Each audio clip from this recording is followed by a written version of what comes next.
Et à 7h53 sur Sud Radio, on vous explique, je le disais, le débat qui nous a occupé une grande heure dans cette matinale hier, à savoir si, depuis l'affaire Liana, il n'y avait pas le développement d'un sentiment d'hypervigilance, de paranoïa, peut-être même à vouloir savoir en permanence où se trouvait son enfant. Fallait-il le traquer, les GPS, les téléphones portables, la technologie? Est-ce que tout ça n'est pas en train d'être largement accepté d'un point de vue social? Bonjour Yann Brunat.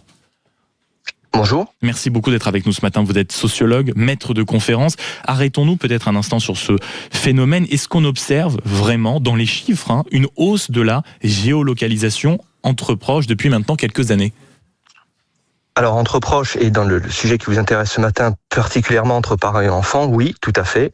Alors, une hausse qui peut s'expliquer par un grand ensemble de facteurs, notamment que vous avez beaucoup d'applications aujourd'hui sur les marchés applicatifs mobiles qui sont clairement conçus pour cette géolocalisation. Donc, vous avez même des suites comme si vous prenez Google Family Link, c'est une application dite de contrôle parental. Vous retrouvez souvent cette terminologie contrôle parental, y compris sur les consoles de jeux.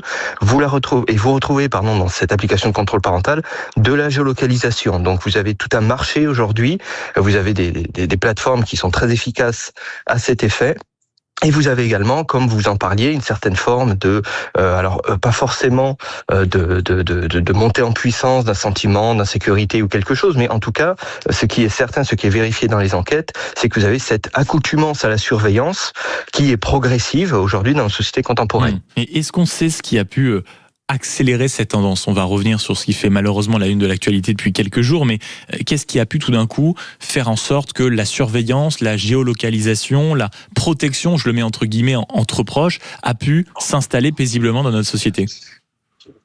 Alors, je pense que c'est difficile de répondre à cette question sur le volet tout d'un coup, parce que vous avez cette idée de soudaineté, alors que ce n'est pas forcément un phénomène soudain. Vous voyez, je travaille sur ces questions depuis à peu près une quinzaine d'années maintenant, et j'ai déjà pu observer quelques détournements d'usage de la part des parents qui, par exemple, utilisaient l'application Localiser mon iPhone, à l'époque où les systèmes applicatifs dont je vous parlais n'existaient pas encore, et ils utilisaient ces applications pour localiser non pas un téléphone perdu ou volé, mais localiser des personnes qui possédaient ce téléphone. Donc vous nous dites que d'une certaine manière, Yann Brunat, ça a toujours plus ou moins existé sur les 10-15 dernières années. C'est peut-être qu'on ne voulait pas le voir, mais il y a toujours eu une volonté en réalité de surveillance de cette manière-là? En tout cas, je pense qu'il faut éviter de penser que nous sommes dans le cadre de technologies qui sont révolutionnaires, qui changent le quotidien, qui affectent complètement nos relations sociales. C'est toujours un petit peu plus complexe et ça ne date pas d'hier. Nous n'avons pas commencé à essayer de nous surveiller, alors après de nous interveiller, pourrait-on dire, puisque surveiller, il y a comme une logique de verticalité, de rapport de pouvoir. Ce n'est clairement pas quelque chose de nouveau. Maintenant, les moyens qui sont mis à notre disposition et l'acceptabilité de ces moyens, effectivement ont changé. Donc on n'est plus sur ces questions, je pense, de réception sociale, de technologie ou de manière de faire qui existaient déjà plus ou moins auparavant. Des affaires comme celle qui tient la France en haleine depuis de longs jours maintenant, je parle évidemment de l'affaire Liana, est de nature, on le sait, à encourager ces comportements. On l'a entendu hier au Standard toute la matinée. Comment on peut essayer, d'un point de vue très concret, très rationnel, de prendre du recul vis-à-vis peut-être de ce qui peut être un réflexe dans cette période? Après, reste à savoir quand même si le réflexe dont vous parlez, donc si j'ai bien compris, de géolocaliser son enfant, est un bon ou mauvais réflexe. Alors moi, je n'ai pas de réponse à cette question en tant que chercheur, j'ai simplement des éléments à partir d'enquêtes qui sont existantes, et je peux vous répondre à partir de ces enquêtes. Donc, est-ce qu'il faut lutter contre finalement cette forme d'accoutumance à la surveillance et cette facilité à se dire je sais où peut se trouver mon enfant? Dans tous les cas, je pense qu'il faut bien comprendre que malheureusement ça ne change pas grand-chose à la survenue d'un événement.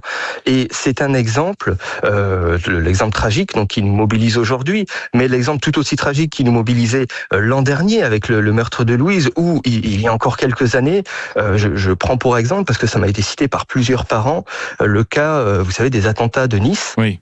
Du 14 juillet, où des parents m'ont dit aujourd'hui, pour ne pas géolocaliser ton enfant avec tout ce qui se passe, il faut être complètement irresponsable. Donc ça, c'est intéressant, je pense, parce que géolocaliser ou non son enfant engagerait l'exercice de la parentalité, quelque part, et l'image que vous renvoyez aux autres parents aussi. En tout cas, c'est l'objet de discussion et de négociation. C'est très intéressant, et c'est aussi très intéressant de dialoguer avec vous, Yann Brunat, pour, si vous voulez, mesurer à quel point tout cela se fait parfois sans prendre en compte tous les éléments que vous venez de nous citer. Déjà, on va dire plus une vague de fond, et puis l'idée aussi qu'on le fait pour renvoyer une certaine image. Merci beaucoup d'avoir été avec nous ce matin, sociologue et maître de conférences, pour essayer de comprendre ce phénomène de volonté de géolocaliser, parfois de surveiller à tout prix, notamment entre proches. Certains vont jusqu'à parler de normalisation de ces pratiques. On a essayé en tout cas d'éclaircir un tout petit peu ce thème ce matin sur Sud Radio. Il est 7h58. Dans un instant, vous